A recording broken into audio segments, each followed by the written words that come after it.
ఎలాంటి కటింగ్స్ లేకుండా పంట కొనాలి, వెంటనే రైతుల అకౌంట్లో వెంటనే వాళ్ళకు డబ్బులు వేయాలి.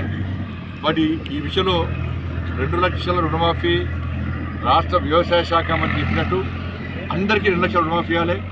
ఇది ఇస్తేనే రైతులు మిమ్మల్ని క్షమిస్తారు.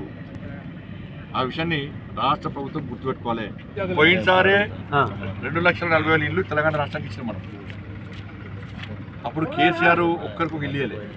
మరి ఈ ప్రభుత్వం వచ్చినాకనన్నా ఇప్పుడు ఇచ్చిన ఇల్లు వాడుకుంటే ఇంకో 10 మందికి ఇల్లు వస్తాయి. కానీ వాళ్ళు ఇస్తలేరు, కేంద్ర ప్రభుత్వాన్ని ఏది ఇస్తలేరు. కేంద్రము రాష్ట్రము కలిసి మంచి ఆలోచనతో ముందుకు పోతే న్యాయం జరుగుతుంది. కానీ రాష్ట్ర ప్రభుత్వానికి కేంద్రానికి సహకరించేటువంటి ఆలోచన లేదు. ఎందుకంటే గతంలో పేరు ప్రఖ్యాత కోసం కష్టపడ్డాడు, ఆయన తాపత్రయపడ్డాడు కేసీఆర్. వీళ్ళు కూడా ఈ ఇల్లు ఇస్తే మళ్ళీ మోడీ గారికి ఏడే పేరు వస్తుందో అని చెప్పి వీళ్ళు కూడా మన గదే కమిటీలో పెడుతుంది, దాంతో టైం పాస్ చేసే ప్రయత్నం చేస్తున్నారు. కాబట్టి అందరూ కలిసి పనిచేస్తే ప్రతి ఒక్కరు న్యాయం జరుగుతుంది.